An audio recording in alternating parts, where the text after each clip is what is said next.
Bon, on va peut-être commencer. Monsieur le chargé d'affaires, chers amis, je suis très heureux de vous accueillir ce soir aussi nombreux et très heureux d'accueillir avec vous Dominique Volton qui fait son troisième séjour en Corée, son troisième passage. Et je le remercie d'être ici ce soir parce qu'il est l'invité d'honneur du Korea Image Communication Institute, qui est un organisme qui a invité pour 4 jours à Séoul une quinzaine de personnalités de l'art et de la culture. Ils ont une conférence demain sur la communication, comment promouvoir l'image de la Corée, et Dominique Volton est le keynote speaker. Et je le remercie d'avoir pris le temps ce soir de venir nous parler de mondialisation et francophonie. Dominique Volton, c'est une personnalité, c'est un intellectuel français, je crois, très connu, je pense aussi connu en Corée. Je vous signale qu'il a 2 ouvrages traduits en coréen. Le premier, c'est Informer n'est pas communiquer. Le second, c'est L'autre mondialisation. Et je remercie l'éditeur Salim qui, à l'extérieur, a mis à votre disposition cet ouvrage si vous souhaitez l'acquérir. Dominique Volton, c'est spécialiste de la communication, directeur de recherche au CNRS, quelqu'un qui est un esprit fertile. Il a écrit plus d'une trentaine de livres, il a traduit dans une vingtaine de langues, il a écrit de très nombreux articles, il a créé la revue Hermès, qui est une revue sur une étude interdisciplinaire autour de la communication. Et je sais qu'il y a encore beaucoup de livres qui vont sortir et qui arriveront.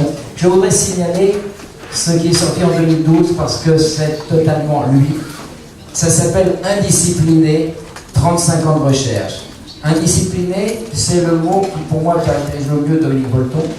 Quelqu'un qui a une pensée qui est toujours innovante, qui n'est jamais là où on l'attend. Ce qui veut dire qu'il n'a pas que des amis, mais il a le courage néanmoins d'affirmer ce qu'il pense et il a revisité les études de la communication. Il a créé une nouvelle façon d'analyser la communication et ce qui est intéressant, c'est qu'il a toujours mis au centre de la communication, non pas la technique mais l'homme, parce que je crois, vous avez compris, c'est quelqu'un que j'aime bien, c'est un humaniste et c'est quelqu'un qui vraiment nous oblige à penser, nous oblige à réfléchir au-delà de ce que l'on ferait peut-être naturellement parce qu'il a la chance d'avoir cet esprit qui nous emmène sur des chemins que l'on n'avait pas découvert. Donc ce soir, je suis vraiment très heureux de l'avoir parmi nous, je le remercie, et je lui laisse la parole pour nous parler de francophonie et mondialisation. Je vous rappelle que donc, le livre est en vente à la sortie si vous le souhaitez. Il nous fera une conférence, après évidemment nous aurons un moment de questions. Hein, vous pouvez lui poser, de même que lui, il peut dire ce qu'il veut, vous pouvez poser absolument toutes les questions que vous voulez. Et puis après, nous terminerons par une petite réception au Café des Arts, juste à côté. Passez une très bonne soirée. Merci beaucoup. Dominique, c'est à vous.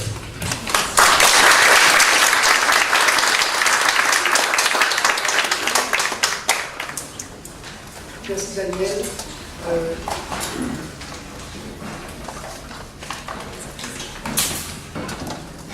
Vous voyez, c'est un exemple formidable. Contrairement à ce qu'on pense, la technique marche toujours moins bien que l'être humain. Merci Daniel, je suis très content d'être là, très content qu'il y ait beaucoup de monde. Je vais essayer de parler le plus longtemps possible. S'il y a une révolte dans la cabine de traduction, je ralentirai. En fait, ce livre qui est sorti cette année, 35 ans de recherche, c'est vrai, c'est pour expliquer ce qui m'intéresse depuis toujours, à travers 10 domaines de recherche, les médias, Internet, la communication politique, la construction politique de l'Europe, la mondialisation. J'ai écrit sur beaucoup de sujets. En fait, tout ce qui m'intéresse depuis le début, et je ne le savais pas quand j'avais 25 ans, ce qui m'intéresse, c'est la communication, c'est-à-dire l'incommunication.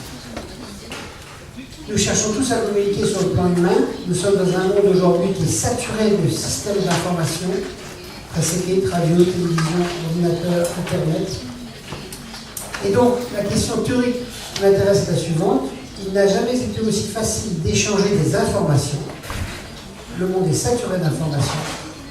Et pour autant, nous ne le comprenons pas mieux.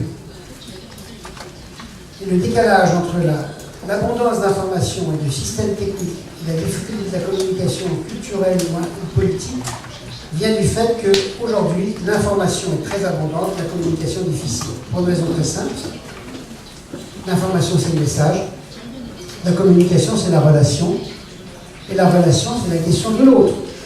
Et l'autre est en face de moi, je rêve qu'il pense comme moi, et il ne pense pas comme moi. C'est pour ça que nous rêvons tous de communiquer, et nous tombons tous sur l'incommunication.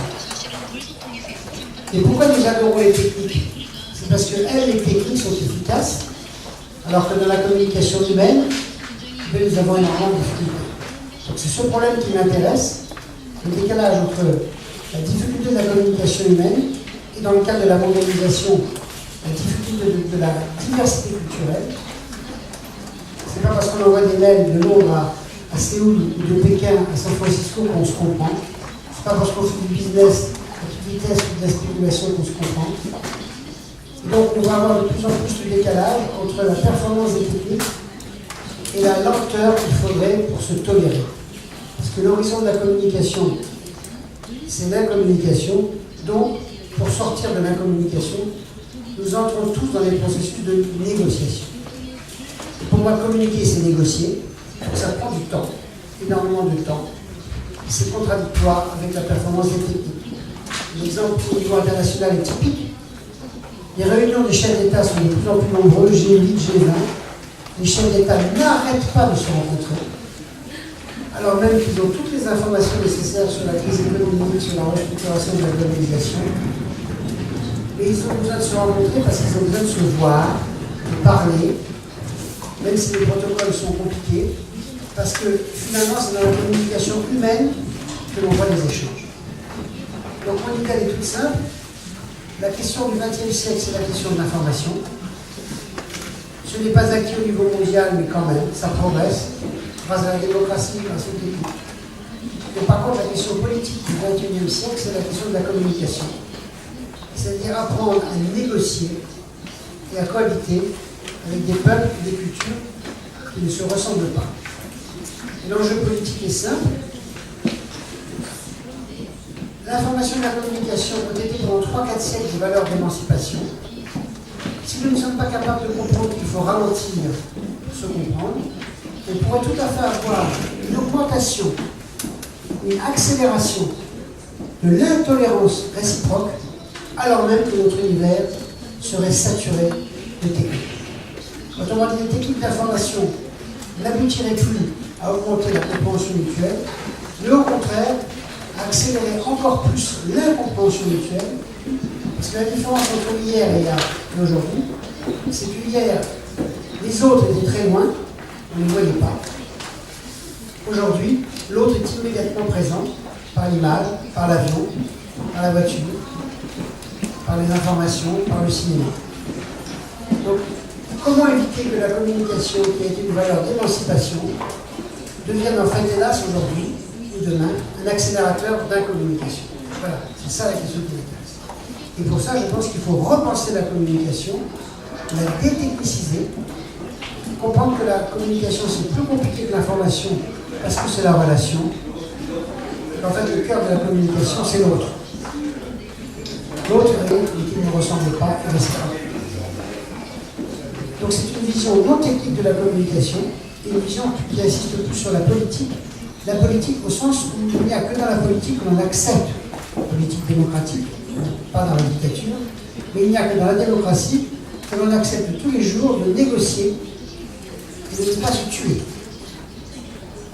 Rappelons-nous que l'histoire de l'humanité et l'horizon de toutes les sociétés, c'est toujours la guerre. Et on peut très bien se faire la guerre avec beaucoup d'ordinateurs, beaucoup d'internet, beaucoup de techniques de communication. Ce n'est pas les techniques de communication qui développent la tolérance. Alors le problème du XXIe siècle, c'est comment va-t-on se tolérer quand on n'a rien à se dire et qu'on se voit tous. On n'a pas envie de faire l'effort pour se comprendre mieux. Alors j'ajoute que pour un pays comme la Corée, qui est un des 10 pays divisés en deux, entre le nord et le sud, par définition, ça illustre exactement chacun des deux pays s'ignore, et par définition, un jour, l'histoire fera qu'il faudra que qu'ils se retrouvent.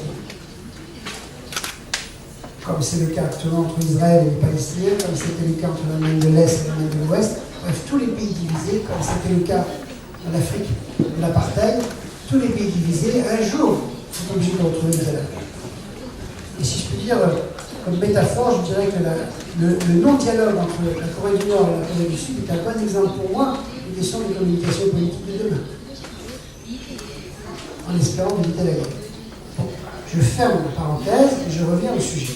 C'est pour donner la perspective de ce qui m'intéresse. Donc, je vais parler de la mondialisation, de la diversité culturelle et de la francophonie. La mondialisation, premier point. Je ne vais pas trop vite, ça va? Alors moi, ça me fatigue de ralentir. Ça me fatigue beaucoup, mais bon. J'ai fait une petite sieste d'une demi-heure cet après-midi, alors je suis plus reposé. La mondialisation, c'est deux choses contradictoires. Première chose, c'est une ouverture énorme. Ouverture économique, circulation, des biens, des idées, ça c'est l'aspect positif de la mondialisation. Aspect négatif, il y en a deux. Ça n'a pas été plus de tolérance mutuelle. Et le racisme, l'immigration restent des sujets tabous de la mondialisation. Dans la mondialisation, tout le monde peut circuler, à condition d'être une femme ou un homme normal. Les immigrés sont pourchassés. Donc ce n'est pas la mondialisation pour tout le monde. Et la deuxième limite de la mondialisation, c'est que c'est une énorme standardisation. Et que du coup, quand vous êtes dans la mondialisation, c'est très facile pour l'économie, mais pour la culture, c'est un énorme risque de standardisation culturelle. Donc après avoir pensé la mondialisation comme une ouverture pendant 30 ans à peu près, on est en train de réaliser que le risque de la mondialisation, c'est la réduction de la diversité culturelle. Et la réaction à la standardisation culturelle, c'est que les peuples veulent bien être dans la mondialisation, mais à condition de garder leurs identités culturelles. Et c'est pour ça que le problème de la mondialisation demain, au-delà de l'économie et de la politique, au-delà de la régulation économique entre les riches et les pauvres, entre le nord et le sud, etc., au-delà de la régulation politique pour éviter la guerre, le problème principal de la mondialisation sera comment va-t-on, dans un monde transparent, préserver la diversité culturelle? Parce qu'aucun peuple ne veut abandonner ses racines culturelles, sa langue, sa mémoire, son histoire. Et ici en Corée, on le sait très bien, puisque la Corée a été occupée, et même supprimée quasiment, par les Japonais depuis 1900-1910 jusqu'à 1945. Donc le problème politique de la mondialisation demain, c'est est-ce qu'on va être capable de préserver la diversité culturelle? Deuxième point, la diversité culturelle. La diversité culturelle, c'est tenir les deux choses simultanées. On veut bien dans un monde ouvert, mais à condition de respecter les langues, les racines et les cultures. Or, la globalisation économique, elle est efficace quand il y a une seule langue. Et l'anglais est devenu la langue mondiale. Ce n'est pas une langue, c'est 300 mots, maximum 400 mots, que tout le monde échange pour des choses simples. Et dès que c'est compliqué, on comprend plus rien. Mais tout le monde veut parler anglais parce que c'est l'émancipation, c'est la modernité. Le problème, c'est que ces 400 mots d'anglais ne posent pas de problème. Ce qui pose le problème, c'est la disparition des autres grandes langues. Et donc la diversité culturelle, c'est un mouvement politique qui a réussi à la signature d'une convention à l'UNESCO de manière incroyable, qui a été signée à Paris en 2005, qui consiste à poser un principe politique formidable, qui n'est respecté par aucun pays, qui consiste à dire les langues, les cultures, les civilisations sont toutes égales. Il n'y a pas de domination de la culture ou d'une langue. Donc, la charte de l'UNESCO sur la diversité culturelle, qui a été ratifiée par plus de 100 États, est devenue aujourd'hui un principe fondamental du droit international. Donc ça, c'est un problème gigantesque, le respect de la diversité culturelle. Aucun pays ne respecte la diversité culturelle. Et même depuis 5-7 ans, c'est le silence total. C'est pas grave. Le progrès, ça marche par étapes. Donc le principe de la diversité culturelle, c'est de respecter toutes les langues.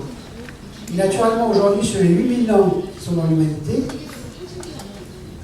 personne ne s'intéresse à la diversité culturelle parce que ça coûte cher, parce qu'il faut de la traduction, parce qu'il faut des apprentissages de langue, Donc on est dans une contradiction avec une globalisation qui veut aller très vite, qui favorise les 300, les 400 mots d'anglais, et avec une espèce d'indifférence des peuples à l'égard de leur langue, et au contraire une revendication, une indifférence des gouvernants à l'égard du respect de la diversité linguistique, et au contraire les peuples qui progressivement vont résister. Donc la diversité culturelle, pour moi, c'est la question la plus grave pour l'avenir de la paix dans la mondialisation. On arrivera à trouver une régulation économique. Les pays des BRICS, Brésil, Russie, etc., ils arriveront à se réguler économiquement. On arrivera à peu près à faire un ordre politique international au travers de l'UNESCO et de l'ONU. Mais respecter la diversité culturelle, c'est ce qui est le plus difficile. Et vous allez voir comment les hommes sont, comment nous sommes fous les hommes. En 40 ans, il y a eu un progrès formidable, on a accepté l'écologie. Ce n'est pas gagné. La Chine et les États-Unis restent les plus grands pollueurs du monde. Mais dans la conscience politique mondiale, tout le monde sait qu'on va devoir préserver la diversité de la nature. Mais quand on arrive à la question du respect de la diversité de la culture, c'est-à-dire les langues, les patrimoines, les histoires, les systèmes philosophiques, tout le monde s'en fiche. Donc là, l'État se prend la fou pour avoir compris l'importance de la diversité de la nature, au travers de l'écologie. Il y a des pays où on ne peut plus couper un arbre sans qu'il y ait une manifestation.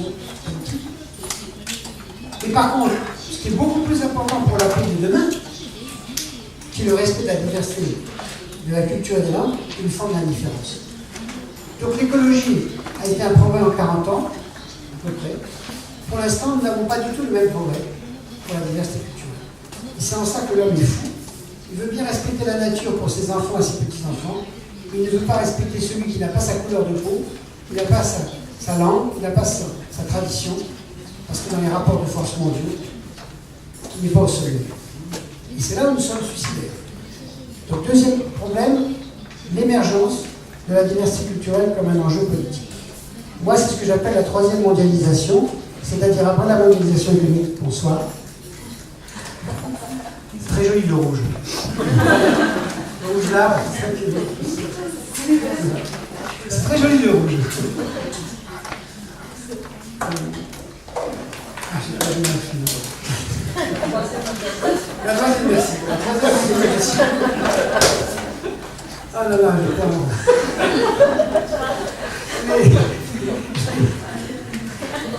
c'est le respect de la diversité culturelle à côté de la mondialisation économique et de la mondialisation politique. Maintenant, qu'est-ce que vient faire la francophonie dans ça? Eh bien, la francophonie, c'est un exemple typique du respect de la diversité culturelle. Il n'y a pas de diversité culturelle sans respect de la diversité linguistique. Or, il y a au monde, les deux premières langues du monde sont le chinois et l'indien, en nombre. Mais il y a à côté de ces langues, des langues qui sont mondiales, que l'on retrouve, qui sont parlées sur différents continents. Alors l'hypothèse de la diversité culturelle, c'est qu'à la fois il faut respecter toute langue maternelle. Il n'y a pas de respect de la diversité culturelle sans respect de la diversité linguistique. La première condition de la diversité linguistique qui n'est pas respectée dans le monde, c'est laisser aux enfants le soin d'apprendre à penser, à rêver, à créer dans la langue maternelle. Alors, partout dans le monde, vous avez une baisse des langues maternelles, en disant que ce ne sont pas des langues qui sont suffisamment parlées. La richesse de l'humanité, c'est d'abord sa diversité linguistique. Et comme évidemment, quand on ne parle pas la même langue, il faut passer par la traduction, on considère que c'est trop cher. Donc, qu'est-ce que viennent faire les grandes langues mondiales? Les grandes langues mondiales sont les langues qui sont parlées sur plusieurs continents. L'anglais, bien sûr, l'espagnol, le portugais, le français. Donc ces langues, ces aires linguistiques traversent les cultures. Bien sûr, au départ, les grandes langues mondiales ont toujours été liées à des impérialismes, toujours.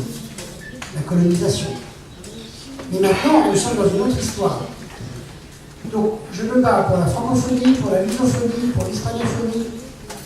Et deux autres grandes langues mondiales ne sont pas organisées, et pourtant elles traversent presque tout. C'est le russe, qui a été très longtemps marqué par le communisme, mais qui parlait quand même de l'Europe de l'Ouest jusqu'à Vladivostok. Et l'autre langue très importante, qui n'est pas du tout organisée, qui est l'arabe, et qui est parlée aussi du Proche-Orient jusqu'à l'Asie. Donc l'hypothèse, c'est que si on valorise ces grandes aires linguistiques, on donne, autrement dit, c'est quoi parler français dans le monde? C'est que malgré la couleur de la peau, malgré l'histoire, malgré les traditions politiques, on a quelque chose qui nous relie, qui est la langue. Tout est différent sauf la langue. Alors la langue ne suffit pas à communiquer, mais c'est une des conditions de la communication. Et si jamais on valorisait la francophonie, l'hispanophonie, l'arabophonie, la lusophonie, le portugais. Les Portugais ont été les premiers, un siècle avant les Espagnols, à faire le tour du monde. Et ils n'ont pas conquis le monde comme les Espagnols. Donc, c'est la phrase de Senghor, qui était le premier président de la République sénégale, il disait, le colonisateur, c'est-à-dire la France, nous a laissé un trésor, sa langue. Et les langues au départ sont toujours un facteur de domination politique et économique, et après ça devient un facteur de culture et de communication. Donc c'est pour ça que la francophonie, alors c'est quoi la chance de la francophonie? Nous avons une langue, le français, qui est une langue qui en gros qui est aimée dans le monde entier parce que c'est la langue de la politique, de l'émancipation, des idées et de l'amour. Même si l'amour ça ne marche pas, ça fait rêver. C'est pas mal. Et c'est une langue de l'émancipation, complètement complémentaire de l'anglais. Donc, si on veut, comme je dis encore une fois, le problème c'est pas l'anglais, mais c'est les autres langues. L'espagnol, c'est une langue qui est en reconquête sur toute l'Amérique latine. Les Espagnols ont été éliminés militairement de l'Amérique du Nord. Progressivement, ils regagnent la Californie, le Texas. Les Espagnols sont très contents, la langue espagnole est conquérante. Les lusophones, c'est le Portugal qui est tout petit, qui a des complexes, alors même que le Brésil est une expansion. Et donc par conséquent, on parle espagnol, on parle brésilien, on parle portugais, partout dans le monde. Ce sont des petites poches, mais c'est des éléments de diversité. Alors la francophonie, le drame de la francophonie, c'est qu'on ne pense pas que c'est une langue de l'économie. Moi je pense qu'il faut que le français devienne aussi une langue de la globalisation économique, pas seulement l'anglais. Et c'est pour ça que j'ai dit qu'on devrait faire 100 mots de français pour l'économie mondiale, pour pouvoir apprendre ces mots. Et parce qu'on dit oui, le français c'est la langue de l'amour, de la politique, de la culture, mais non, c'est aussi une langue de l'économie. Alors qu'est-ce qu'il faut faire pour développer la francophonie? Il faut renforcer l'Organisation internationale de la francophonie, qui est une organisation qui réunit plus de 70 États, mais qui est un peu officiel. Il faut que la France ait plus confiance dans sa langue, la folie française, la différence entre un Britannique et un Français, nous sommes arrogants à 30% et finalement complexés à 70%. Un Britannique, c'est l'inverse. Il est arrogant à 70%. Voilà, c'est intéressant la relation entre la France et la Grande-Bretagne. Les Français n'ont pas conscience de l'importance de leur langue dans le monde parce qu'ils considèrent toujours que la langue française, ça a été la colonisation. Alors que la langue française dans le monde aujourd'hui, c'est beaucoup plus large. Je prendrai 2 exemples. L'Europe de l'Est, Pologne, Tchécoslovaquie, est très francophone, très francophile, il n'a jamais été une colonie française. La francophonie et la francophilie est très forte en Amérique latine, et il n'y a pas eu de colonie. Dans l'océan Indien, qui a été autant anglophone que francophone, la langue qui monte dans l'océan Indien, c'est le français. Donc la tragédie des Français, qui sont quand même, non pas le centre, mais le cœur de la francophonie, c'est qu'ils n'aiment pas. Ils n'aiment pas leur langue, et ils pensent que leur langue est restée comme une langue coloniale. Oui, ça a été une langue coloniale, mais c'est aussi une langue politique. Alors qu'est-ce qu'il faut faire pour développer la francophonie? Que la France ait plus confiance. 2, que tous les pays francophones et francophiles fassent plus de coopération entre eux. Il faudrait faire ce qu'on appelle un Erasmus francophone, c'est-à-dire, comme on fait un Erasmus en Europe, à faire circuler les professeurs et les élèves, ça ne coûterait pas cher. Je pense que les développements, les voyages, c'est ce qu'il y a de plus important. Parce que quand on mange, quand on dort, quand on a des relations amoureuses et sexuelles dans le reste du monde, c'est formidable. Il faut faire, mais oui. On se souvient tous des conquêtes amoureuses. L'autorité du moment ne dit rien. Mais c'est très important le voyage. Donc il ne faut pas seulement faire voyager les étudiants, il faut faire voyager les professeurs, les jeunes et les vieux, pour aller manger, boire, vivre, travailler, etc. ailleurs. Donc l'Erasmus est important. Développer une francophonie dans l'économie. Développer une francophonie avec toutes les langues romanes. Parce que si vous mettez ensemble le français, l'italien, l'espagnol, le portugais, vous arriverez à près de 800 millions d'habitants. C'est énorme. Plus les traditions culturelles dans le monde. Donc les langues romanes, qui ne sont pas seulement la francophonie, représentent un patrimoine extraordinaire pour la construction d'un droit écrit, pas un droit uniquement anglo-saxon, oral. Donc ce que représente la francophonie, c'est tout simplement le respect de la diversité culturelle. Et quand on se bat pour la francophonie, ce n'est pas seulement pour le français, mais c'est aussi pour le respect de toutes les langues maternelles et de toutes les autres langues. On m'a dit, pour moi, se battre pour la francophonie, c'est se battre aussi pour la lusophonie, pour l'hispanophonie, pour la russophonie, pour l'arabophonie. Et à la limite, puisque la francophonie était la première organisation mondiale d'une langue, je pense que si nous avons un service à rendre au reste du monde, c'est de dire au reste du monde, développez vos langues régionales. N'abandonnez jamais vos langues nationales. D'ailleurs, la renaissance de la Corée, c'est aussi la renaissance du coréen. Il n'y a pas d'identité nationale s'il n'y a pas d'identité linguistique. Et il faut également développer les cinémas, les radios, les télévisions, la production de fiction, respecter la tradition des jeux, tout faire pour qu'il y ait le maximum de développement de la diversité de la production culturelle.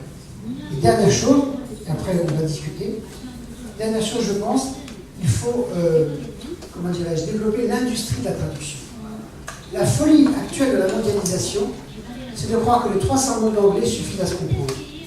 Si on veut que la globalisation ne crée pas de la révolte demain, c'est aussi important de développer des industries de la traduction que de développer de l'industrie financière mondiale ou de l'industrie automobile. Parce que personne ne parlera 15, 20, 30 langues. Mais si on développe de la traduction partout, d'abord il y a des hommes et des femmes qui sont très doués pour les langues, donc ça fera des millions d'emplois, et surtout ça fera comprendre que chacun, on ne pense pas de la même manière. Prenez la Corée du Nord et la Corée du Sud aujourd'hui, c'est deux visions du monde, mais tellement radicalement différentes. Même la langue ne suffit pas, etc., etc. Donc par conséquent, il faut admettre la traduction. Et la traduction n'est pas un frein à la communication, la traduction est la condition. Donc je pense que pour finir, la responsabilité de la francophonie, puisque nous avons une langue qui est universelle, puisque c'est dans cette langue qu'ont été pensés les principaux concepts politiques depuis le XVIIe et le XVIIIe siècle, c'est une chance. C'est une chance. Non pas qu'il n'y a pas de pensée politique en russe ou en espagnol, mais il se trouve que cette langue française, c'est la richesse de l'esprit français, ça a été à la fois de penser une certaine rigueur et une certaine universalité. C'est la langue de la liberté politique. Donc il y a une responsabilité qui va bien au-delà de la France. Et c'est pour ça que je dis, moi je voyage beaucoup dans le monde, la francophonie, ce n'est pas du tout seulement l'affaire de la France. C'est l'affaire de tous ceux qui comprennent comment cette langue est une langue de l'universel. À côté des autres, il faut développer toutes les autres.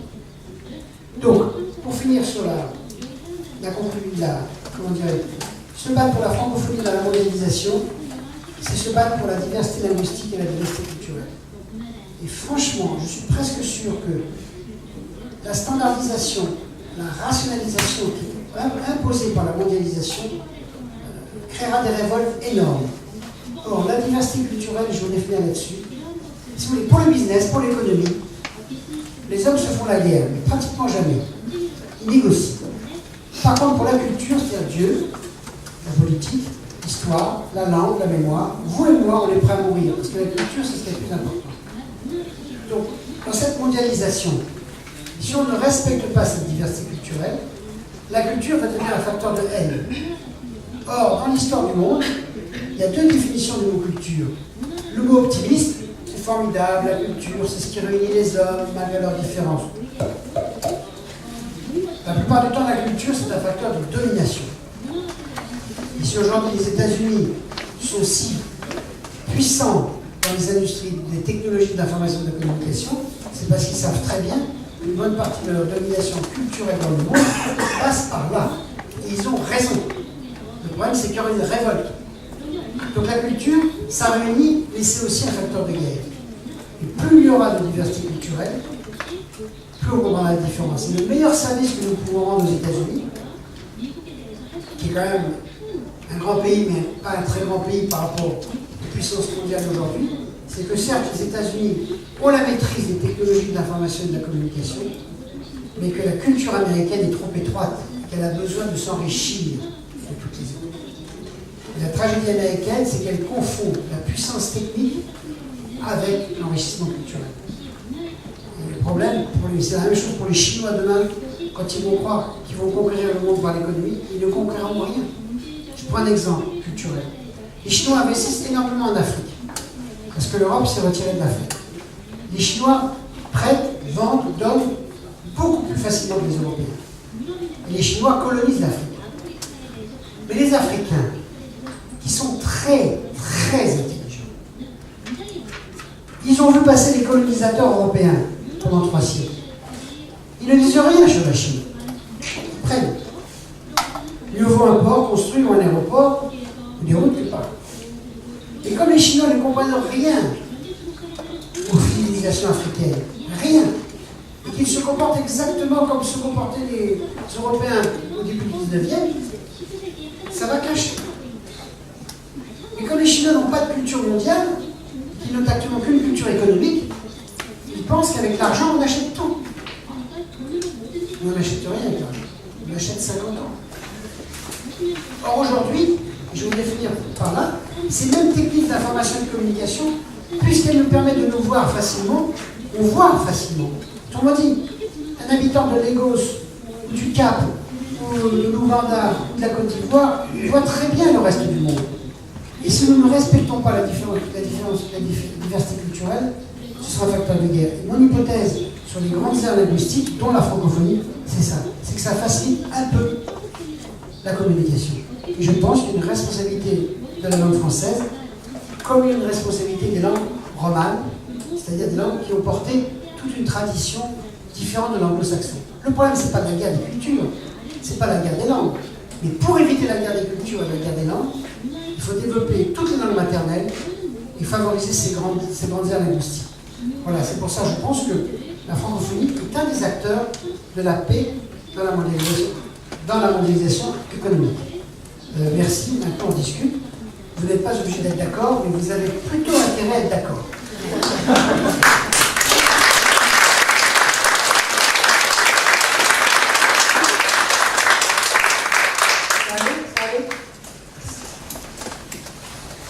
Alors on a 2 heures pour parler. Il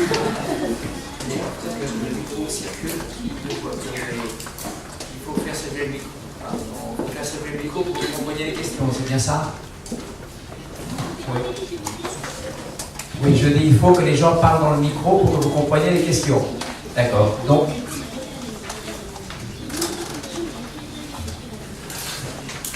au début c'est toujours dur. Oui. Et ça va démarrer.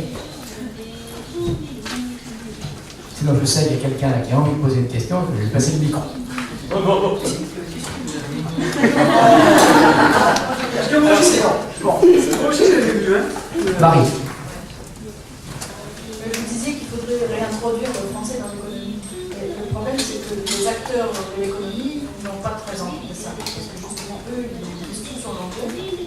À commencer par nos gouvernants et toutes les entreprises françaises. Ici, assez peu, on sait que c'est pas, mais les entreprises françaises veulent que les gens qui parlent anglais. Alors, il y a un écrivain qui s'appelle Julien Benda, qui dans les années 30 a écrit un livre qui s'appelle La trahison des clercs. On dit la trahison des élites. Vous illustrez exactement le problème. Les élites françaises sont les premières à trahir leur propre langue. Et j'ai dit plusieurs fois aux patrons des entreprises du CAC 40, pourquoi est-ce que vous faites vos conseils d'administration en anglais? Vous êtes une entreprise française, faites en français. Ils me répondent, il y a des Anglais et des Américains. Mais ils n'ont qu'à apprendre le français. Mais alors vous mettez une traduction dans le conseil d'administration. La tragédie depuis les années 50, c'est que le monde est fasciné par l'anglais comme puissance politique et économique. L'anglais, l'anglo-américain, les fameux 300 mots. Et les élites françaises, technocratiques, industrielles, politiques, à la limite, les militaires respectent. Le clergé à peu près. Mais tout le reste de ces élites, et le monde académique, monde univers,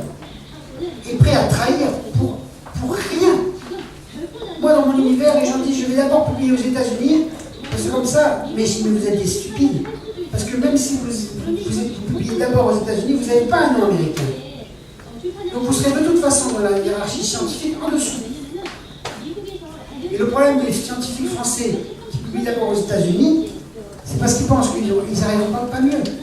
Et les Américains respecteront au contraire les autres langues si jamais il n'y aura pas de force scientifique intellectuelle. Je prends un exemple. Le classement de Shanghai, des universités. C'est complètement fou. Trop pauvre. Il a fallu 10 ans pour qu'on s'aperçoive qu'il était trop pauvre et trop rationnel au sens trop étroit.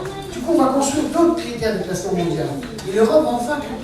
Mais pendant 15 ans, tout le monde a appliqué.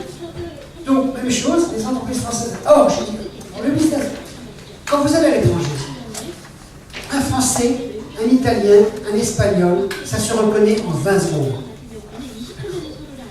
Et donc, si nous on se met à singer l'américain, c'est stupide.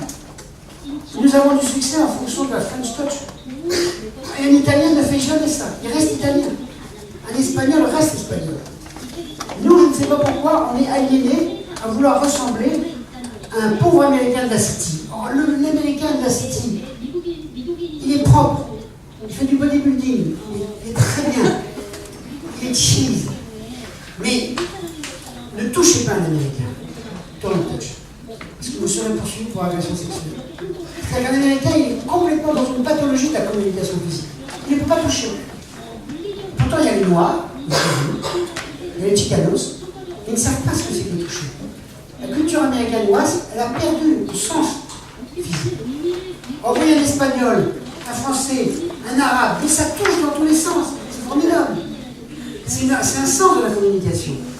Donc on ne rend service à personne. Donc la question politique énorme que vous soulevez, c'est pourquoi les élites françaises n'ont pas confiance en leur langue et pourquoi pensent-elles que de parler 200 mots d'anglais fait une culture. Bien sûr. Donc il faut se battre. Moi j'ai été voir les patrons des grandes entreprises du CAC 40. Bon, en général, l'entretien est relativement frais. Bon, ça va être bien. Moi, il est complètement fou. J'ai tant pis, j'ai écouté le professeur Dumont dans les années 70, quand il a commencé à parler d'écologie. On disait, ce pauvre professeur, il est fou. Maintenant, le monde entier a compris que l'écologie, c'est central.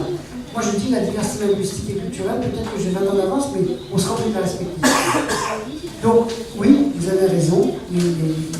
Alors là, quand je vais dans les conférences, je dis, attendez, pour bien montrer que la traduction, c'est central, dès qu'il y a une négociation de business importante, dès qu'il y a une négociation politique internationale importante, comme par hasard, les traducteurs, là, on trouve de l'argent pour payer les traducteurs.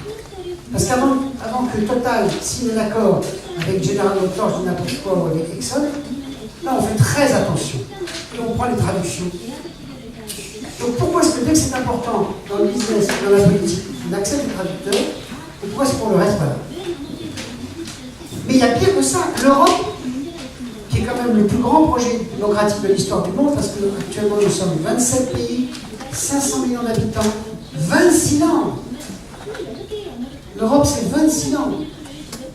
On avait 4 langues de travail, sans que ce soit écrit. Anglais, allemand, espagnol, français. Progressivement, l'allemand a baissé. Nous, les Français, on a été contents, parce que ça fait 1 an et demi de moins. Mais l'espagnol a baissé parce que les Espagnols, ils s'en foutent de l'Europe, ils sont en train de faire la reconquête de l'Amérique du Nord. D'ailleurs, maintenant, à New York, on a peur parce qu'on parle autant espagnol qu'anglais. Et c'est très bien parce que les Américains vont comprendre l'importance. Et nous, les Français, naturellement, le français diminue. Et tout le monde dit en Europe, ça coûte trop cher, la traduction des textes en 4 langues, c'est trop bureaucratique, c'est trop cher. On devrait bien avoir qu'une seule langue pour l'Europe, l'anglais. Et je pense que peut-être qu'on va arriver à l'anglais. Mais dans moins de 15 ans, ce sera la révolte en Europe. Parce que l'Europe, c'est que des traditions linguistiques très anciennes, très vieilles. Et si tout le monde veut bien parler 300 mots, les Lituaniens du Nord, les Grecs, les Finlandais, personne n'acceptera qu'il y ait qu'une seule langue en Europe. Et pour moi, l'Europe, c'est le jardin d'expérimentation de l'obligation des industries de la traduction. Oui, il faut augmenter, il faut apprendre 3 langues en fait. Il faut apprendre sa langue maternelle et 2 langues internationales, ça c'est sûr. Mais il faut aussi la traduction. Et donc, si en Europe, il n'y a plus que l'anglais, il y aura une révolte. Vous aurez la même chose dans des tas d'autres régions du monde. Hélas, la globalisation, qui a été pensée essentiellement pour des raisons économiques, remet au premier plan une question politique dont personne n'avait cru qu'elle était importante, c'est-à-dire qu'on n'accepte pas d'abandonner son identité. C'est pour ça que je dis que la question du XXIe siècle, c'est la question de l'identité. Vous, alors je suis fini là-dessus, je suis trop long, excusez-moi, mais il y a une contradiction. Tout le monde se bat pour la liberté de l'identité culturelle individuelle, et dès qu'on parle d'identité culturelle collective, on dit oh là, c'est pas bien. C'est pas vrai. L'identité culturelle collective, c'est le respect de la diversité. Et ce n'est pas du nationalisme. Et le nationalisme se développera si on ne respecte plus les identités culturelles. Autrement dit, pour affronter la mondialisation, il faut respecter la diversité culturelle, donc les identités culturelles. Et nous sommes dans un moment où on dit exactement l'inverse. On dit, ah, mais les identités culturelles, ça empêche de faire circuler. Non, au contraire, c'est l'obstacle qui permet de comprendre. Et pour se comprendre, il faut du temps et de l'effort. C'est toujours la même chose dans la communication. La facilité technique est un handicap énorme par rapport à la lenteur qu'il faut pour se tolérer. Se comprendre.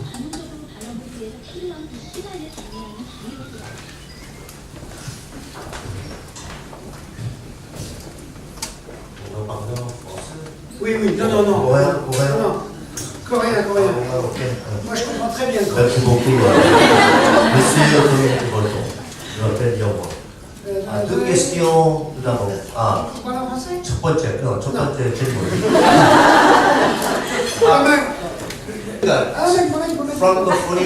francophonie du sud-coréen, qu'est-ce que cela signifie pour nous? 한국 사람한테 francophonie는 무슨 뜻이 있는지 첫째 질문. Première question. Alors, je n'ai pas compris la question. Deuxième question.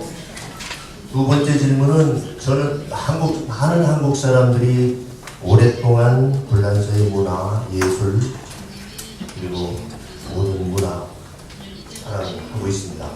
특히 저희들 세대는 물론 아까 영어의 그 puissance에 대해서 말을 많이 했는데 제가 여기 옆에 계시는 우리 친구 가스로버너 박사가 제가 지난번에 물어봤어요. 우리 한국 사람들이 지금 영어, 외국어에 그 오염될까봐 걱정을 많이 하는데 이번 말씀 우리는 걱정할 게 없겠다고 해요.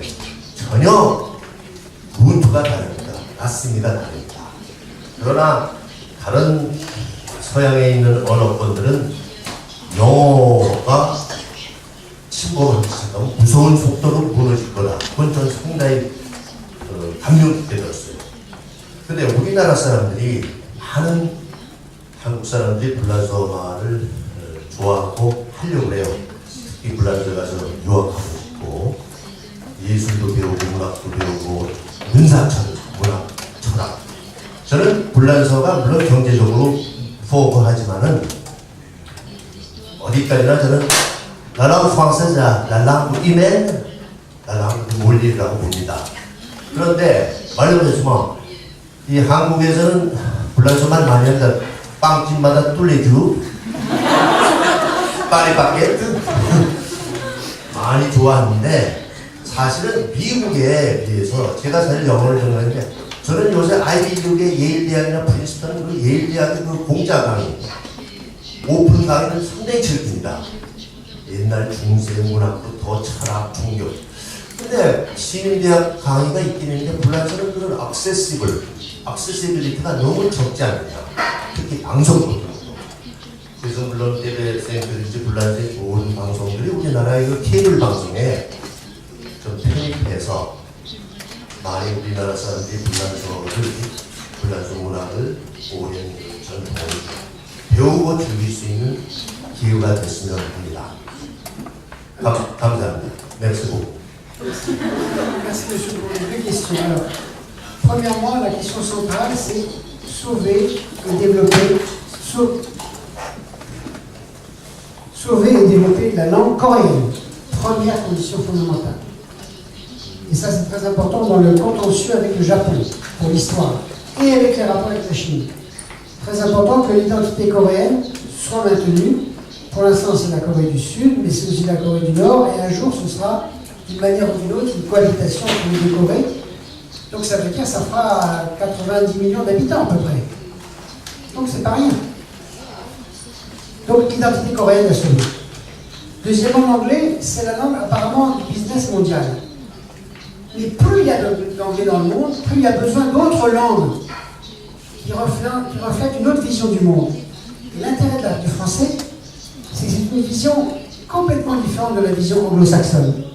Et c'est important dans la mondialisation qu'il y ait cette vision-là. L'espagnol, c'est autre chose, mais c'est quand même des langues latines. Donc je pense que dans la mondialisation, c'est important, à côté de la langue nationale, à côté de l'anglais, qu'on développe une langue. Une langue, c'est pas seulement un outil de communication, c'est aussi une philosophie du monde, c'est une histoire, c'est une géographie culturelle.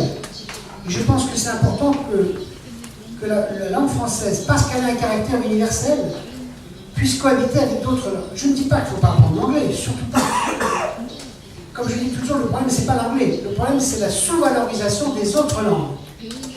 Donc pour vous, vous avez une confrontation dans les langues asiatiques. De retrouver tout le pas. Moi, j'étais ce matin au musée national coréen, avec mon ami Pascal Daïesh, je ne sais pas où il est pas là.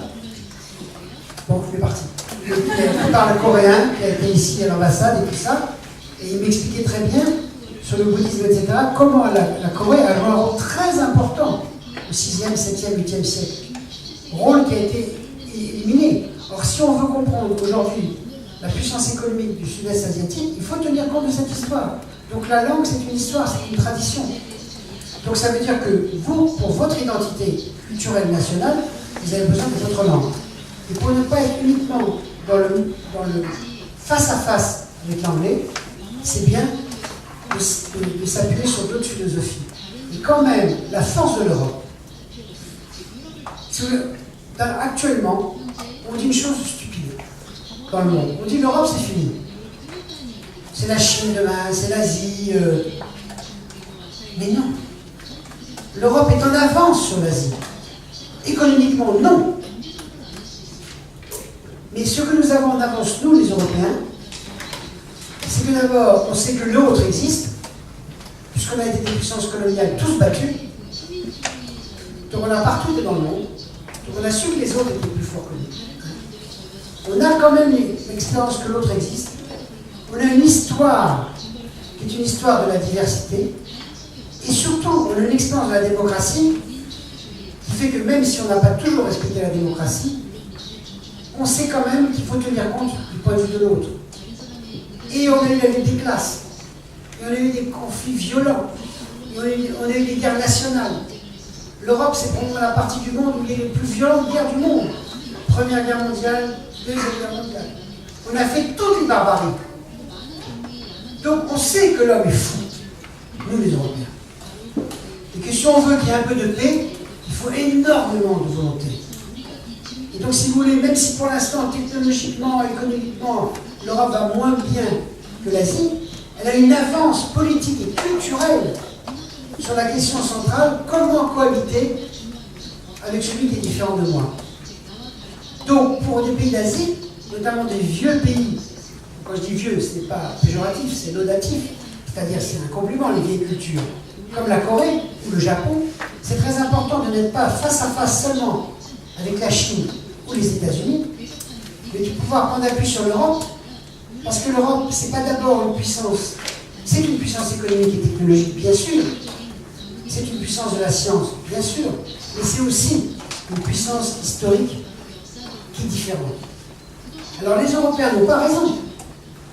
Mais si vous voulez, ce qu'on essaie de faire, nous, en Europe, si jamais, après tant de haine, tant de guerres, tant de différences de langue, on arrive à cohabiter, nous, les Européens, sans se battre, et ça fait 50 ans qu'on y arrive, alors c'est un immense espoir pour tout le reste du monde. Parce que ça veut dire que si nous, on a réussi en Europe, alors on peut réussir en Afrique, on peut réussir en Amérique latine, on peut réussir au Maghreb, au Machrek, on peut réussir en Asie centrale, à cohabiter. Les Européens, on ne fait que de la cohabitation. Hein. Un Allemand ne sera jamais un Français, ne sera jamais un Grec, rien. Mais on se respecte un petit peu. si déjà on arrivait à ça, que là, voilà. Et c'est pour ça que les langues latines, qui sont principalement des langues européennes, sont importantes dans le face-à-face entre l'Amérique du Nord et l'Asie. Ça va, le rythme? Oui.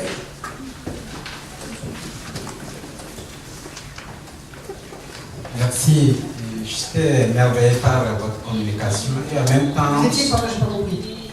j'étais émerveillé. Ah, j'ai compris énervé. Non, émerveillé. Ah, j'étais émerveillé. Alors, merci. Merci, merci.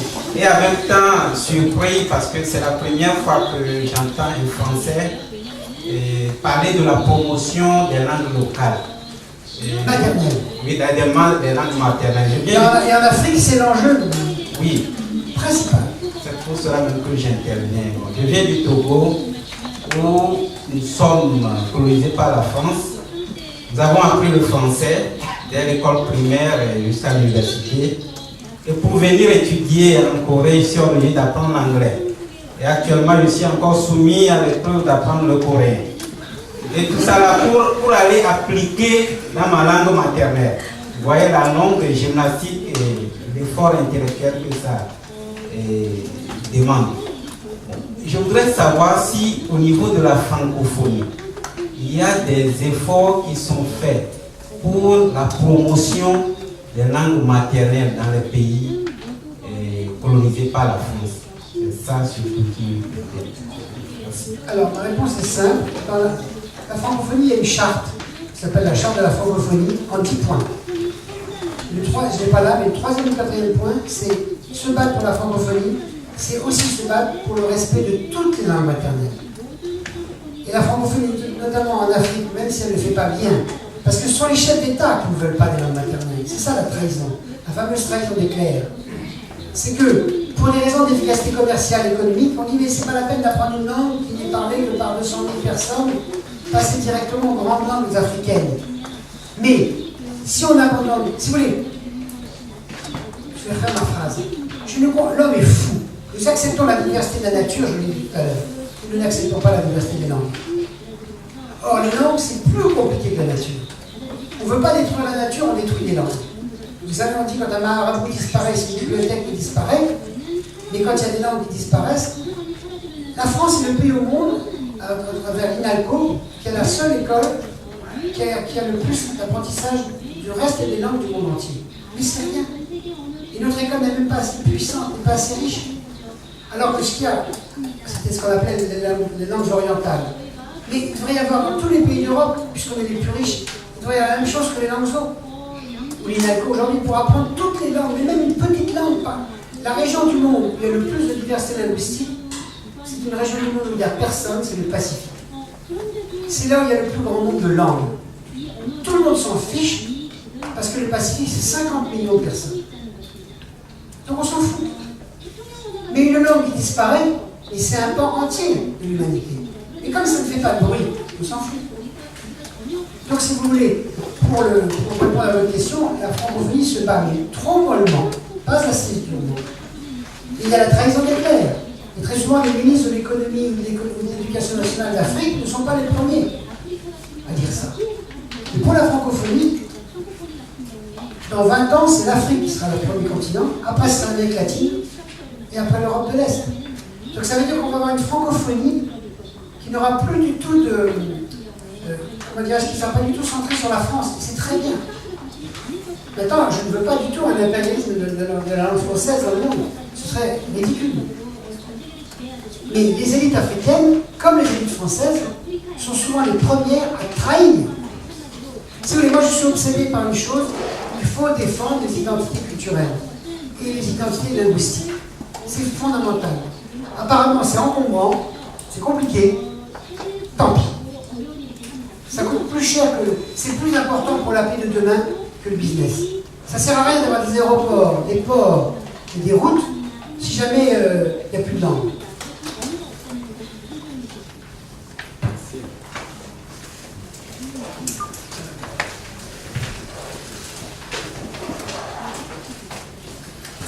Là, monsieur.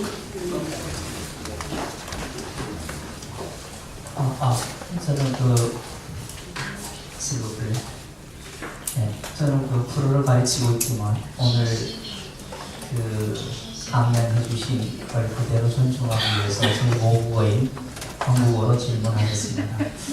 질문이라기보다는 오늘 이렇게 말씀하실 때 꽤 여러 번 자연의 다양성 또는 생태의 다양성과 문화의 다양성을 비교해서 말씀하셨고 생태의 다양성의 중요성을 강조하기 40년 걸려서 오늘날 꽤 많은 나라들이 생태의 다양성에 대해서는 동의한다고 말씀하셨고 역시 문화의 다양성에 있어서 그와 같은 변화가 일어나야 한다라고 말씀하신 걸로 이해합니다.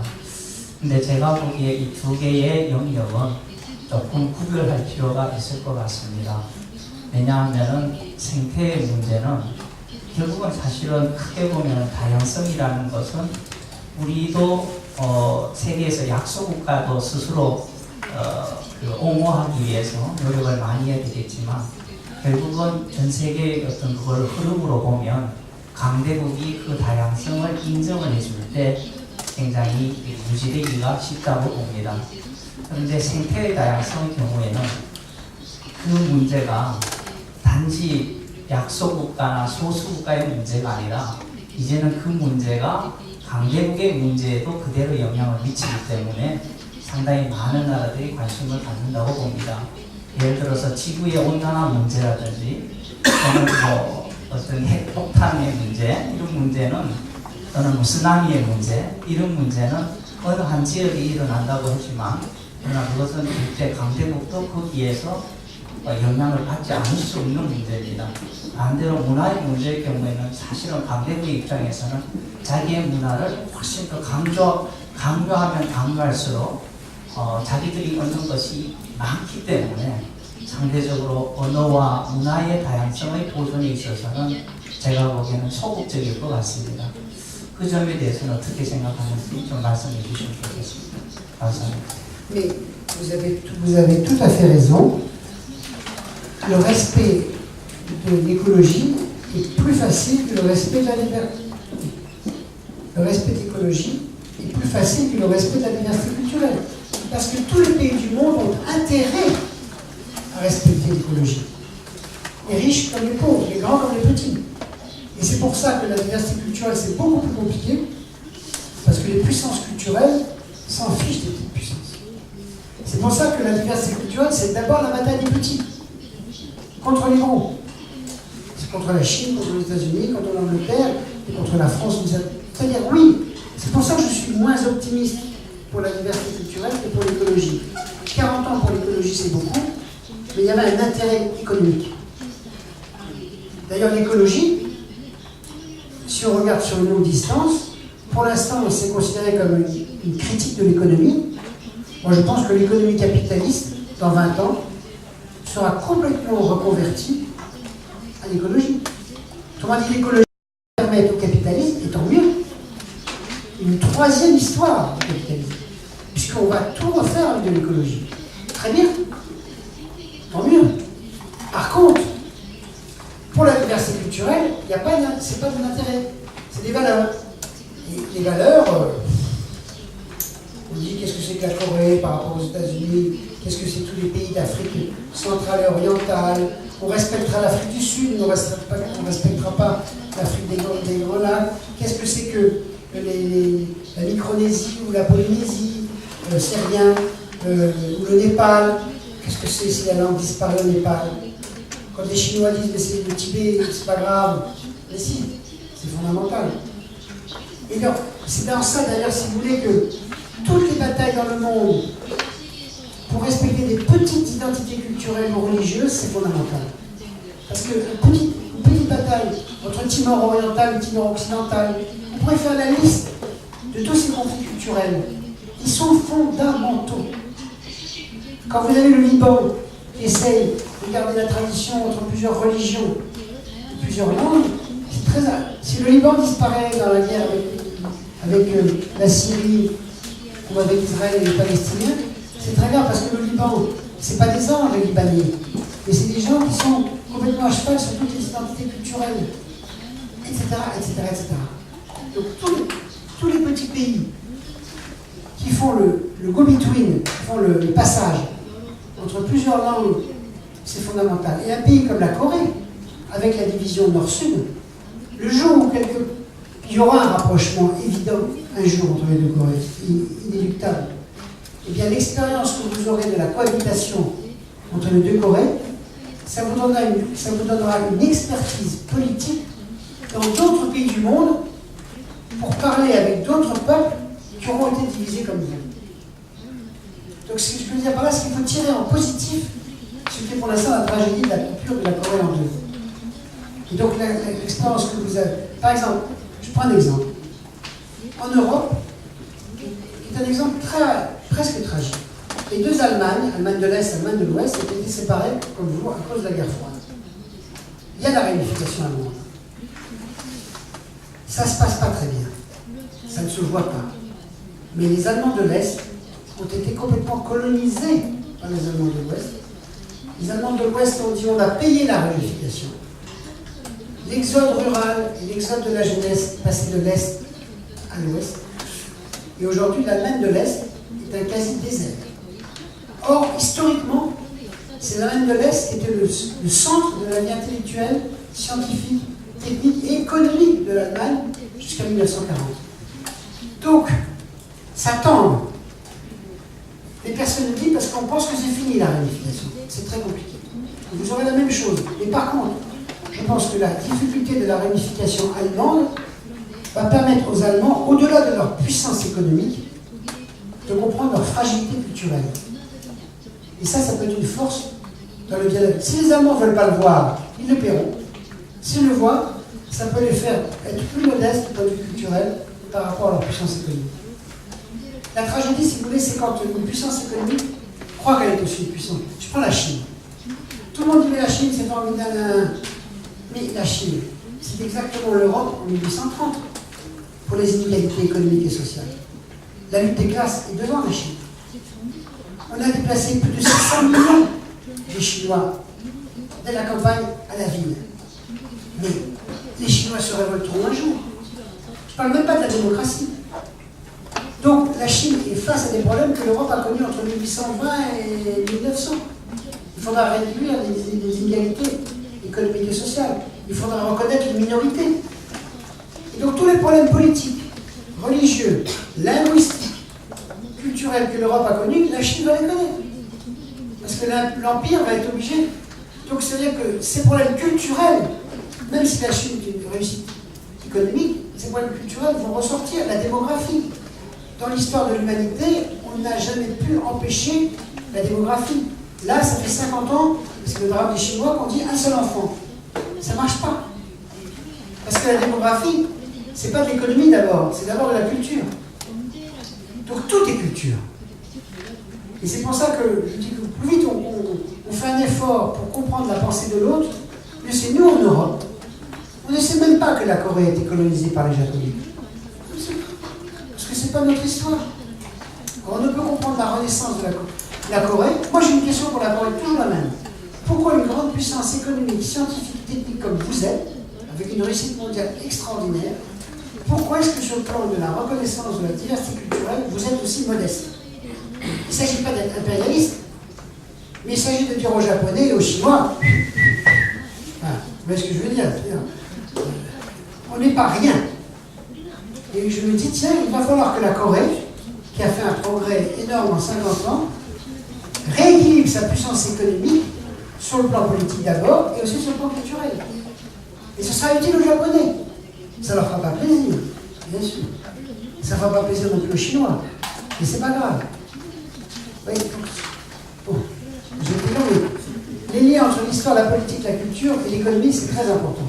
Plus important au XXIe siècle, parce qu'il y a toujours eu des dominations culturelles. L'histoire du monde, c'est l'histoire des empires. Mais le XXe siècle et le XXIe siècle, l'idéal du monde maintenant, même si ce n'est pas respecté, c'est comme la démocratie. On n'a plus le droit d'assassiner des peuples. On peut continuer à les assassiner. Mais ça se voit, ça se sait, c'est critiqué aux Nations Unies, on connaît les guerres.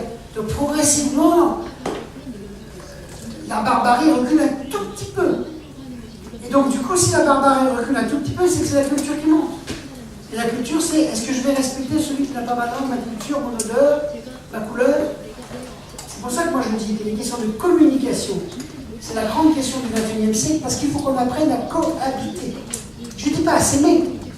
Un Français et un Anglais, on se bat entre les Français et les Anglais depuis le 7e, 8e siècle. C'est nos meilleurs amis. Et c'est évidemment nos meilleurs amis. Les Allemands, ça fait 3 siècles seulement qu'on se bat.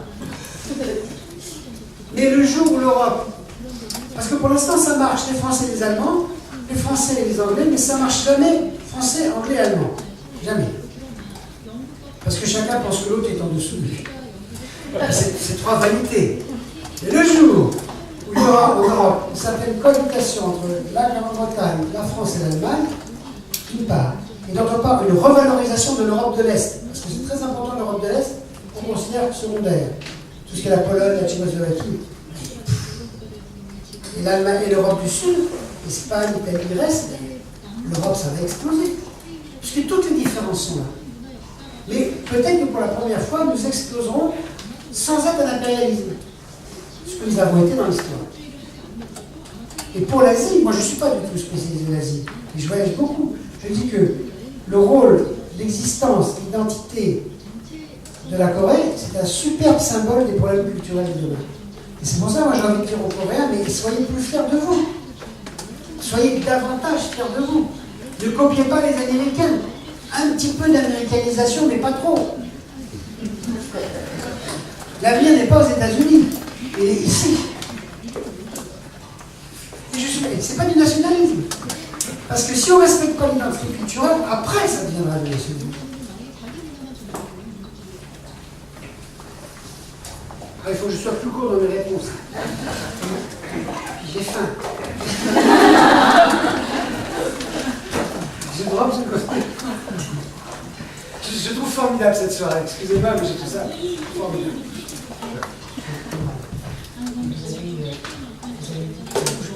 Excusez-moi, j'ai une petite vous avez dit que... Moi aussi, mais il faut parler. D'accord.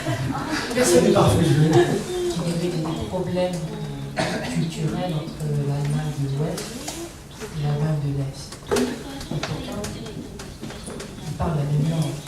Problème énorme, hein, mais pas vu. Donc, ils parlent la même langue. Et il y a une vingtaine d'années, vous avez écrit un livre chez Championnat Nord, c'est la communication.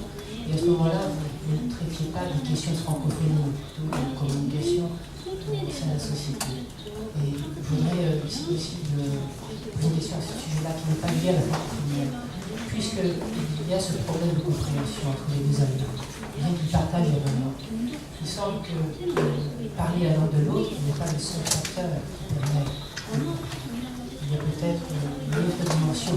Et ma question, si vous la posez, au niveau de l'individu, au niveau de la personne, quelles qualités éthiques, quelles qualités morales sont nécessaires pour comprendre? Vous avez dit juste après qu'il ne s'agit pas qu'il faut comprendre l'autre, mais il ne s'agit pas de l'aimer. Vous ne pensez pas que dans la communication, au-delà du linguistique, Alors, deux réponses. La première, moi je suis intéressé par 2 sujets théoriques. Un, la francophonie, c'est-à-dire jusqu'où est-ce qu'avec une même langue on peut se comprendre alors qu'on est très différents. Et l'Europe, où il n'y a aucune langue commune, et ça a été plus vite que la francophonie. Quand on dit je me bats pour la francophonie, la lusophonie, l'hispanophonie, parce que je pense que la mondialisation des grandes langues c'est utile. Mais je n'ai pas d'illusion, ça ne suffit pas. Et un exemple symétrique, l'Europe, il n'y a aucune langue commune, et pourtant on a réussi à tenir depuis 50 ans. Donc en fait, les 2 situations sont intéressantes à observer. Première réponse. Deuxième réponse, communiquer, ce n'est pas forcément aimer l'autre, mais c'est simplement cohabiter. C'est modeste comme définition, je suis d'accord. Parce que je pense qu'on ne peut pas aimer toute l'humanité. On ne peut pas. Et par contre, respecter l'autre dans sa différence, ça c'est un vrai progrès moral, religieux et politique. Et là où il y a quelque chose qui est fou, c'est que toutes les grandes religions du monde, que ce soit les grandes religions du livre, le christianisme, le judaïsme ou l'islam, ou les religions asiatiques, toutes les religions du monde prêchent l'amour de l'autre. Et les hommes n'arrêtent pas de se tuer. Et en plus, ils se tuent avec la religion. Au nom de la religion. Au nom de Dieu. L'homme est fou.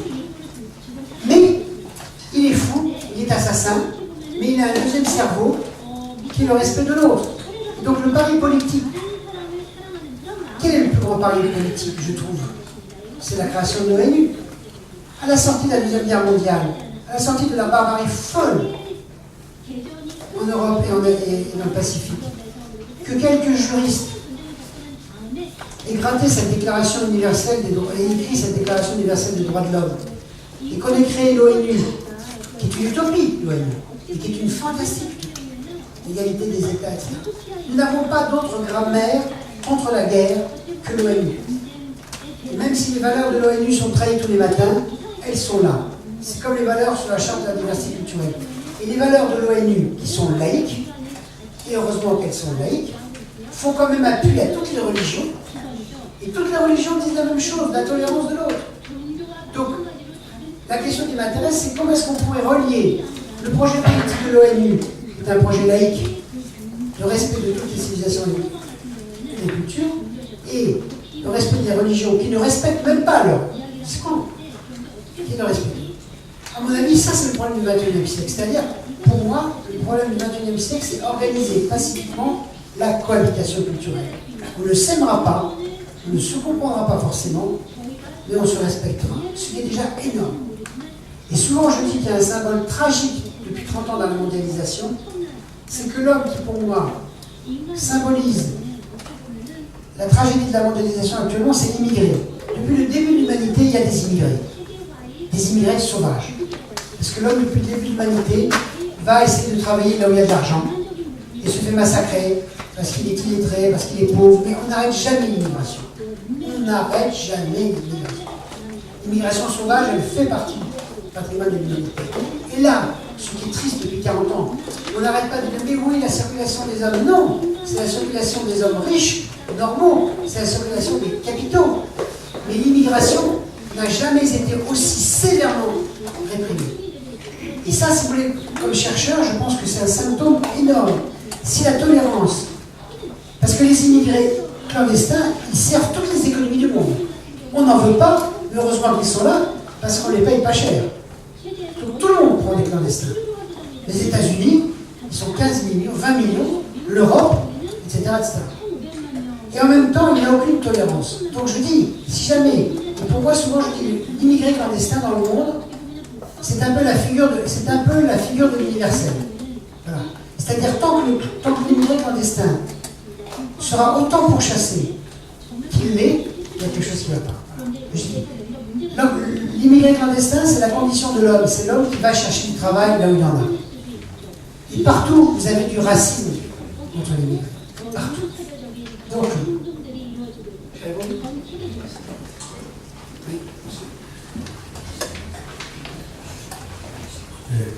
certains pays francophones possèdent la loi pour bien protéger la langue française.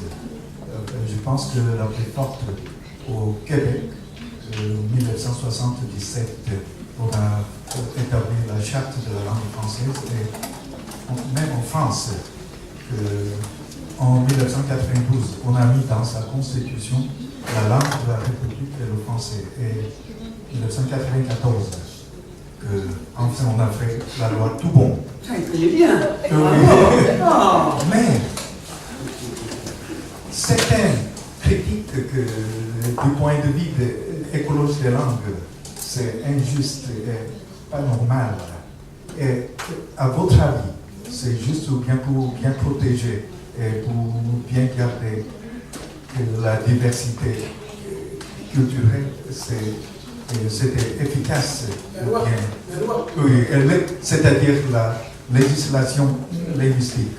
Certains même critiquent que la charte de la langue française au Québec-Canada ont même ironisé que la loi charcutait, parce qu'il y avait plus de 12 centaines d'amendements.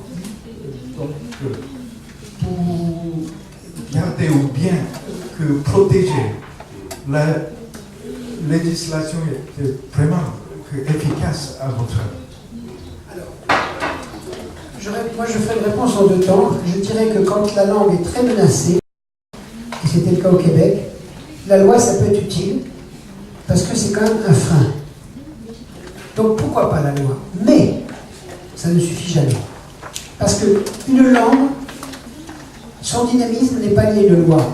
Son dynamisme est lié au fait que ceux qui parlent la langue ont confiance en eux, ont confiance dans les valeurs de cette langue. Donc autrement dit, on ne protégera pas le français en faisant des lois en France ou au Québec ou ailleurs.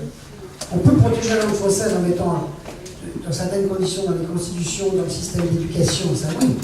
Mais le principal défi de la francophonie, c'est que les francophones croient au français. Alors si vous voulez, pendant 30 ans, l'apprentissage de la langue française a baissé. Et là, depuis 5-6 ans, on a du mal à avoir des statistiques, mais le nombre qu'on appelle les apprenants, ceux qui apprennent le français dans le monde, augmente. Parce que la langue française est en train de devenir, d'une certaine manière, un peu la langue de la résistance politique à l'anglo-saxon. Donc elle retrouve une fonction politique. Et on apprend le français comme une tradition de langue politique. Mais si les francophones n'ont pas confiance dans le français, les lois ne suffiront pas. D'une part. Et troisième point, je pense que si on se bat pour la francophonie, c'est ce que je disais à M. derrière, il faut aussi se battre pour la sauvegarde de toutes les autres langues maternelles. Je pense que ça n'a pas de sens de se battre pour l'espagnol, le français, le russe, l'arabe, si on ne défend pas. Pour moi, le cœur, la matrice, le moteur de recherche, si on prend une vision informatique, c'est la matrice, c'est la langue maternelle. Ce sont les langues maternelles. Il faut arrêter de dire que c'est un handicap. On ne dit pas que c'est un handicap la diversité animale ou la diversité de la nature. Il faut arrêter de dire que c'est un handicap la diversité des langues. Mais je suis d'accord que les lois, ce qui compte, c'est les élites. Est-ce qu'elles sont honnêtes ou est-ce qu'elles trahissent? Pour l'instant, si vous voulez, la langue française repart et les élites françaises sont très en retard. Parce qu'elles courent toujours après l'anglais. L'anglais, c'est la question du XXe siècle. Le XXIe siècle, c'est la question de la diversité culturelle.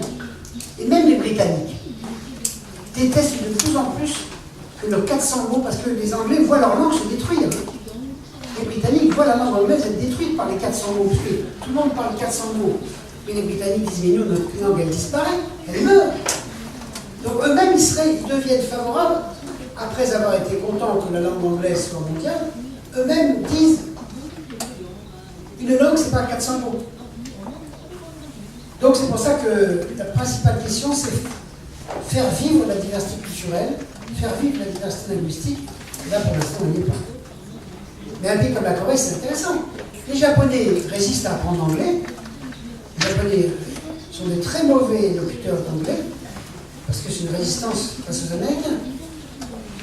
Et je ne suis pas spécialiste de la Corée, mais j'ai peur que les Coréens... Le problème, c'est pas d'apprendre les 300 mots d'anglais, c'est de résister à une culture qui a ses qualités, mais qui a ses limites aussi. Et je ne dis pas du tout qu'il faut passer pour le français. Autrement dit, la question principale, il faut parler des langues étrangères, il faut conserver son identité culturelle. C'est pour ça que c'est important la littérature, la poésie, le cinéma, la télévision, la radio, le sport, les jeux, la cuisine. La cuisine, c'est très important. Il y a une cuisine coréenne. Très important. Hein? Bon, une dernière question, et puis après on va peut-être passer à côté.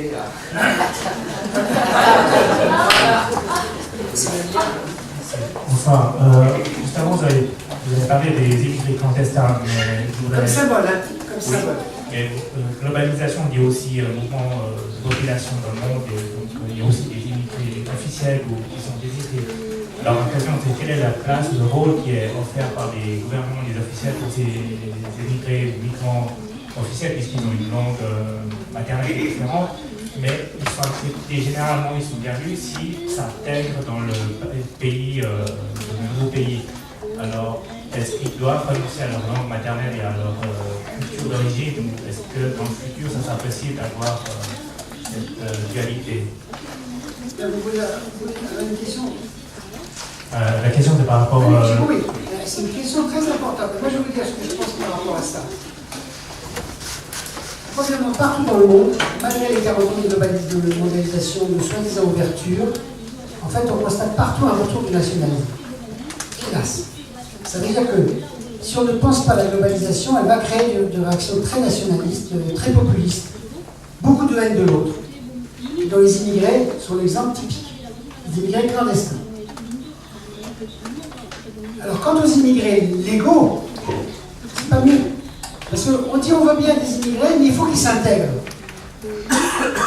Or, ça, on a pu faire ça pendant 20 siècles. Et à mon avis, on ne fera plus ça au 21e siècle. Pourquoi? Parce qu'un immigré légal, il veut bien aller travailler dans un autre pays pendant 10-15 ans, mais il ne veut pas abandonner ses racines culturelles. Et il a raison.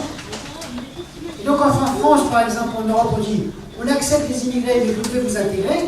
Moi, je pense qu'on a tort. Il faut demander aux immigrés les conditions pour entrer en France, en Espagne, mais il ne faut surtout pas leur demander d'abandonner leur langue, parce qu'ils seront sur deux cultures, et un jour ils auront envie de revenir au Maroc, au Togo, ailleurs. Et l'idée ancienne de l'intégration par l'immigration, pour moi c'est un modèle dépassé. Alors quand je dis ça, parce que la politique l'Europe est très conservatrice sur la question des immigrations, très populiste. Donc, écoutez, l'Europe, on est une contradiction vivante. On n'arrête pas de parler de démocratie, et on n'a aucune démocratie à l'égard des immigrés. Et on dit, vous pouvez venir en Allemagne. Alors les pires, c'est les Suisses. Les pires, c'est les Suisses. Parce qu'ils ont fait 4 votations. Je fais juste une anecdote. Je faisais une conférence un jour à Erevan. Erevan, c'est donc en Arménie. Et je disais, les Suisses, c'est formidable pour l'écologie. Parce que quand vous êtes en Suisse, on paye les prés tous les matins, les vaches sont propres et lavées tous les jours. Quand vous êtes en Suisse, il y a 25 poubelles. Donc on mange bien, c'est formidable. Donc c'est le paradis écologique, la Suisse. Le problème, c'est que la Suisse, c'est ça, mais c'est aussi un pays très fermé. Ils ont voté 4 fois qu'il n'y a que 4 mosquées, il n'y aura jamais 5 mosquées en Suisse. Il n'y a pas de musulmans en Suisse.